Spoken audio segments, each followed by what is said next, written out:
Hello, this is the Harboring Light. I'm Mary. I give a conservative perspective about the world around me.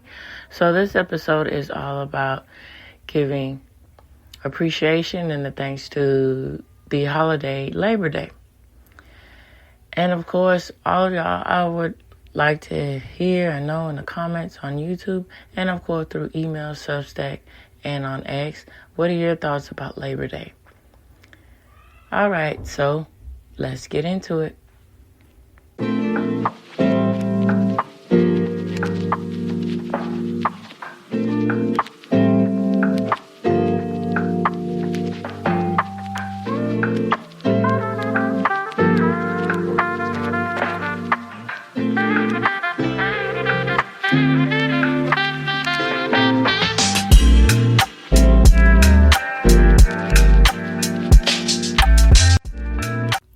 Okay, in this episode, I'm going to get down into the nitty-gritty of the facts and, of course, give my thoughts.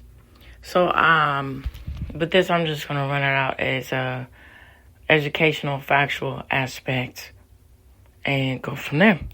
And also, I'd like to know what you all think about that aspect of me running the show that way. Feel free, comments, email, Substack, X, and, of course, YouTube would be greatly appreciated. Okay, so this source is from the Investopedia, and it's entitled The History of Labor Day. So, Labor Day is history, and it has is as colorful as it is long. So, this was updated as of August 21st of 2024. And Sandorf Ronnie is the writer. And Caitlin Clark reviewed and fact-checked by Perez Yartlett, I believe the pronunciation. All right, so let's get into this. So Labor Day has been a national holiday in the United States since 1894. It may signify picnics, parades, a day off from work, or the end of summer, and the beginning of fall for many Americans. The day actually celebrates a long history of U.S. workers, however, and their immense contributions at various periods under extremely difficult conditions. And yes, so the Industrial Revolution, it was this harsh, long, laborious work, especially, and then the aspect of children labor laws came out of this, with children, going into work and going into factories, particularly, and working, and all of these conditions going on in the aspect of modernity. And it's quite interesting looking back on this and reflecting on this, how the progress of everything, the aspect of work and the aspect of work and culture, how all of this changed from, and it's unfortunate these kind of conditions still go on in third world countries, especially sweatshops and factories and things like that, things of nature like that. And all of this comes into play with the aspect of how work is viewed throughout different countries and then also in America. And so, I'll touch on this later on, but, the aspect of how we work and how we think about work. For instance, and I touched on this on Saturday when I wrote something, in reflection to this podcast, how great of a country that we live in America, where we can turn our hobbies into careers. For instance, the aspect of, if you are a fine craftsman, but that goes without saying that's the tradition in how this country was built, by innovation and those thought processes. But, for instance, you have an artistry with wood cutting, craftsmanship like that. And so that also goes along to the traditions of the iron. Let me pedal that back, of being ironsmith and being skilled, a blacksmith that is, and being skilled in that those techniques and that labor intense aspect of work, But it's revamped with the artistry, and to, you might see this as a hobby, but you could turn it into a career, for instance, being a skilled furniture maker with wood and making pens, making canvases out of wood, making frames, all kinds of stuff, and to sell it. And then particularly with Etsy, when they fine-tune the aspect of taking the artist who has these skills and having a platform on Etsy, and they can sell their products easily to the masses, where, I can imagine that before that Etsy was a business, and that's a tedious thing to do, to get the word of mouth, and then building the rapport and the relationship of your business, of what you do. But, with that said, that's the backbone of society, people, small businesses. And then, if you have the innovation and know-how, you research and the demand of your skill, it's all worth it. All right, so let's get into the rest of the aspects of this article. So it says key takeaways. The first Labor Day parade took place in New York City of 1882. Labor Day was declared a national holiday in 1894 and is observed on the first Monday in September. So the roots of Labor Day grew out of violent clashes between labor and police during the High Market Riot of 1886, when thousands of workers in Chicago took to the streets to demand an 8-hour workday. Labor Day weekend marks the unofficial end of summer, but worker-related Labor Day parades and festivities are still a part of the federal holiday. So having the first Monday in September off from work was remarkable for American workers in 1894, when Labor Day was declared a national holiday. Working conditions in the country's factories, railroad mills, and mines were grim. Employees, including children, often were required to work 12-hour days or more hours for 6 days a week in crowded, poorly ventilated spaces. Calls for shorter work days and better conditions came from workers' strikes and rallies in the decades after the Civil War. Union leaders in New York City organized what was thought to be the first Labor Day parade on September 5th of 1882. So out of this, tens of thousands of labor union members, including bricklayers, jewelers, typographers, dress and cloak makers, and many other tradespeople, took unpaid leave and marched with their locals. The day culminated in picnics, beaches, fireworks, and dancing. Labor Day has been an official holiday in 24 states by the time it became a national and federal holiday. Labor Day parades and other festivities demonstrate the strength and spirit, the corps of trade and labor organizations. Okay, so this goes without saying. Now, okay. With labor unions, that's a whole sticky situation. Now, when it's done right and it's under the conditions of actually protecting people and actually, going in and discovering unjust practices and changing it, yes, it's a good thing. But on the other hand, you get into the aspects of this ideas of organized unions, and then also getting into corruption and power with that, how chaos can go out of demand with that. And a lot of aspects of communism also appeals in the ideas of labor unions, with the communist rule of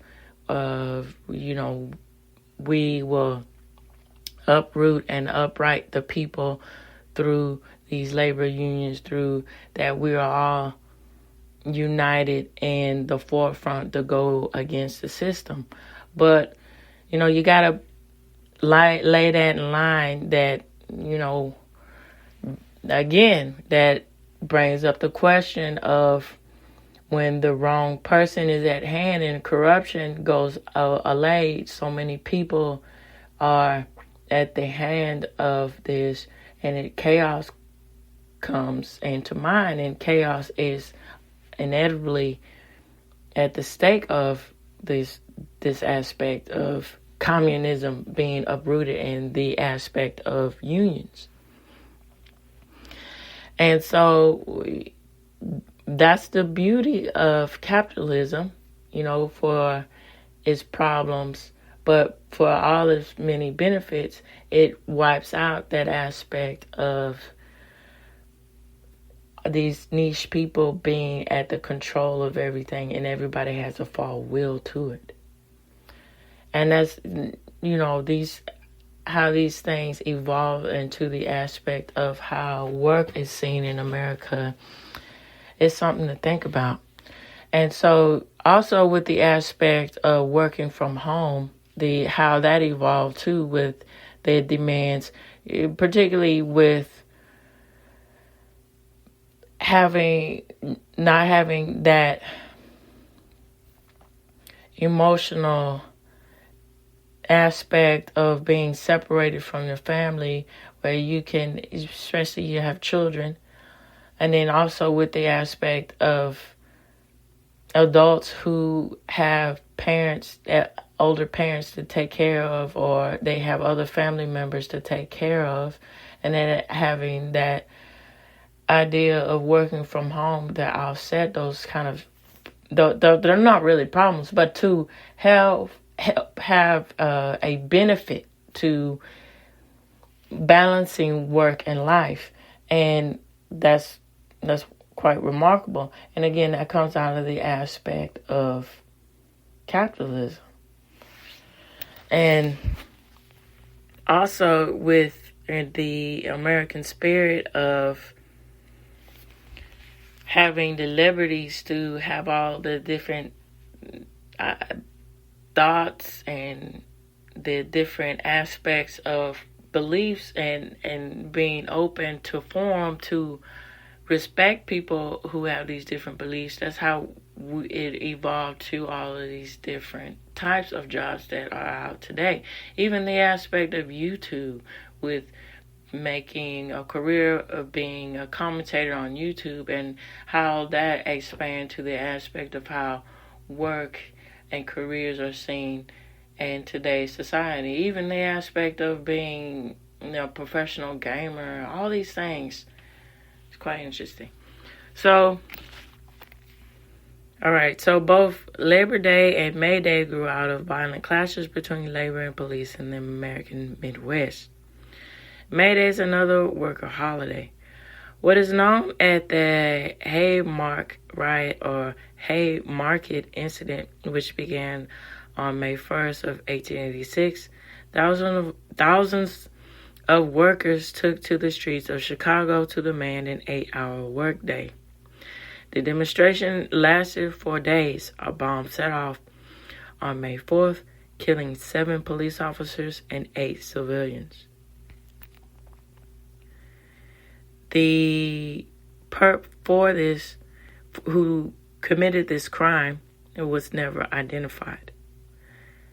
The event inspired an international gathering of socialists in Paris to declare the first of May, May Day, a holiday honoring workers' rights, now known as International Workers' Day. The holiday is celebrated in many countries around the world. Workers went on strike to protest 8 years later in May of 1894 to protest 16-hour workdays and low wages at the Pullman Place Car Company. The company manufactured railroad cars and plants near Chicago. Members of the powerful American Railroad Union, ARU, joined in, refusing to move Pullman cars. Rail traffic across the country was crippled. A bill to make Labor Day a legal holiday was signed into law by President Grover Cleveland days after the ARU joined the Pullman strike. Cleveland also ordered federal troops to Chicago to end the boycott. Angry strikers began to riot, and National Guard troops fired into the mob, killing dozens of people. The Labor Day holiday was thought to be a gesture to labor and became the less radical alternative to International Workers' Day.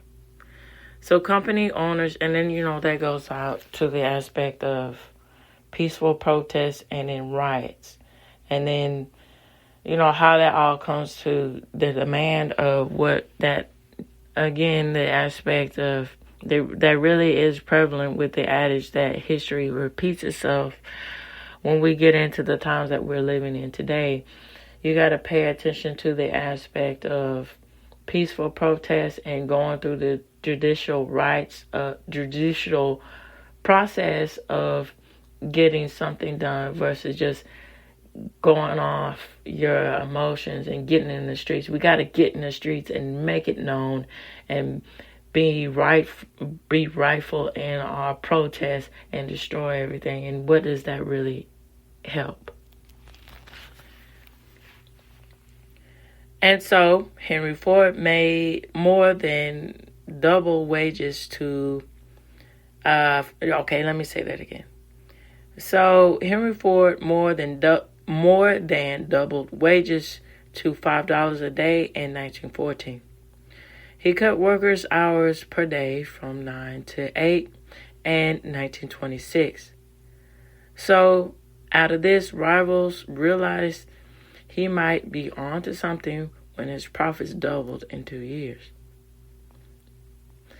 The 1938 Fair Labor Standards Act limited child labor, set a minimum age, and mandated a shorter work week with overtime pay for longer shifts during the New Deal. And so the average work week had shrunk to 5 8-hour days by the 1940s. So it has an important note. So this note says the U.S. Labor Department reported 69% increase in child labor in the U.S. since 2018 in February of 2023. So the influence of radicals. The political division shaped the American labor movement as it developed in the 20th century.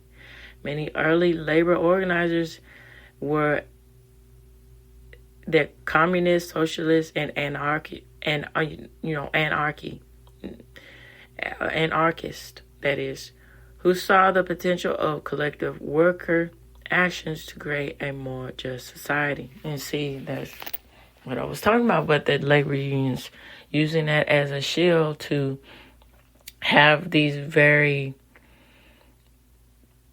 radical and just strain on society, all these ideologies to destroy the fabric of civilization. How they used as an excuse as to, we are the people, we gotta, go against the grain, we gotta go against the machine and break down the machine, which that there's no, out of that, there can't be really any clean resolutions from it. It's just nothing but chaos. So Eugene V. Debs helped found the American Railway Union and the Industrial Workers of the World the IWW, and ran for president 5 times on the Socialist Party ticket. And again, let me make this known too.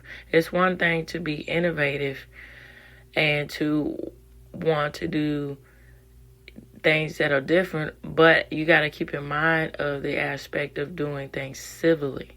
That's what's important. And thinking about within civility, of course, that goes with the aspect of having a moral compass and then protection of others too. All right, so here we go. And ran for president 5 times on the Socialist Party ticket. Prominent labor activists included and the anarchy of Louis Parsons, socialist Big Bill Haywood, and communist Elizabeth Gurley Flynn. So social activists in more modern times included civil rights leader Brand Rustin, worker rights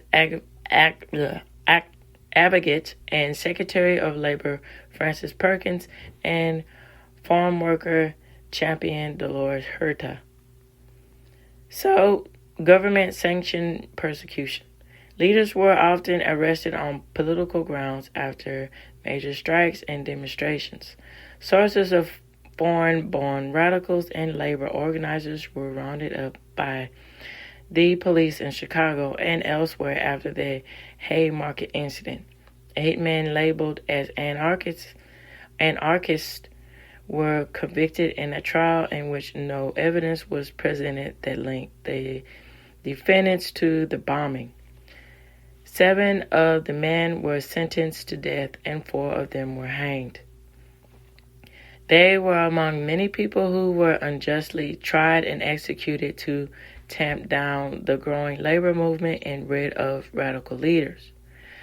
The Union of Soviet Socialist Republics provided a large-scale demonstrating of what living under socialism and communism was like beginning in the 1920s. Communists gained control of China, and the People's Republic was founded in 1949. Anti-communist persecution was common in the U.S. after World War II, after Western and communist nations locked in Cold War. So as of 1947, the Tariff-Hartley Act required union officials to swear that they had no communist affiliation, and it encouraged some unions to expel radicals. The U.S. Supreme Court found this provision of the Act unconstitutional in 1965. So, here's another fact. Labor Day fell on September 6th in 2021. Let me say that again. Labor Day fell on September 6th in 2021, the same day federal pandemic unemployment benefits ended for millions of Americans. So, Labor Day and the 2020s, modern Labor Day. Labor Day weekend is now a time of barbecues, getaways, and summer clearance sales, but workers-oriented Labor Day parades and festivals still abound and come together in dozens of cities across the U.S. The faces and photos of those parades include all colors and ethnicities because of unions today and are more diverse than ever before. Many Labor Day parades were canceled because of the COVID-19 pandemic from 2020 to 2022, but they resumed in many cities as of 2022. Labor leaders who focused on bread and butter issues rather than on broad social change continue to demonstrate the AFL-CIO and other unions. Unions also attempt to help their members by endorsing political candidates, supporting political actions committees, and taking standards on civil rights and work safety issues. Union members is on the rise after decades of decline, driven in part by the impact of the pandemic on workers, as well as a tight labor market of 2022. Employees at some Amazon, Starbucks, and Apple facilities and stores are among those who have successfully organized unions, recently seeking better pay and working conditions. So, when did Labor Day become a federal holiday? Labor Day was declared a national holiday in 1894. It was already an official holiday in 24 states by the time it became a federal holiday. Another question. What is the difference between a federal holiday and a national holiday? A federal holiday is a paid day off for American employees, regardless of whether they recognize the idea or concept behind the day. The religious holiday of Christmas is a federal holiday. A national holiday is one that's observed by Americans regardless of their religion or other beliefs. Labor Day is considered to be both a national holiday and a federal holiday. Other question. How is Labor Day observed? Parades and other facilities still take place to honor workers, but the long Labor Day weekend represents the unofficial end of summer for many. So what is the bottom line? Labor Day marks the day in 1894 when Congress declared the first Monday in September a national holiday to honor the nation workers and their contributions to the well-being of the country. And to end, Labor Day roots date back to the 1886 High Market riot in Chicago, as I was mentioning earlier. So the parades and festivals celebrating workers have remained a significant part of the federal holiday. All right, so I would like to know what you all think about the aspect of Labor Day and how that is expelled in our American culture. And then how your aspect, you international listeners out there, what do y'all think about the aspect of work and culture too? Feel free to email me, follow me, find me on Substack, message me on Substack. That would be greatly appreciated too. And also follow me, find me on X. Message me too. That'd be greatly appreciated. And of course, YouTube. Get in those comments and give me, your thoughts, and be greatly appreciated. All right, so this reaches the end of the Harboring Light. Tune in, turn up, and absolutely take care. And have a wonderful Labor Day. Bye-bye now.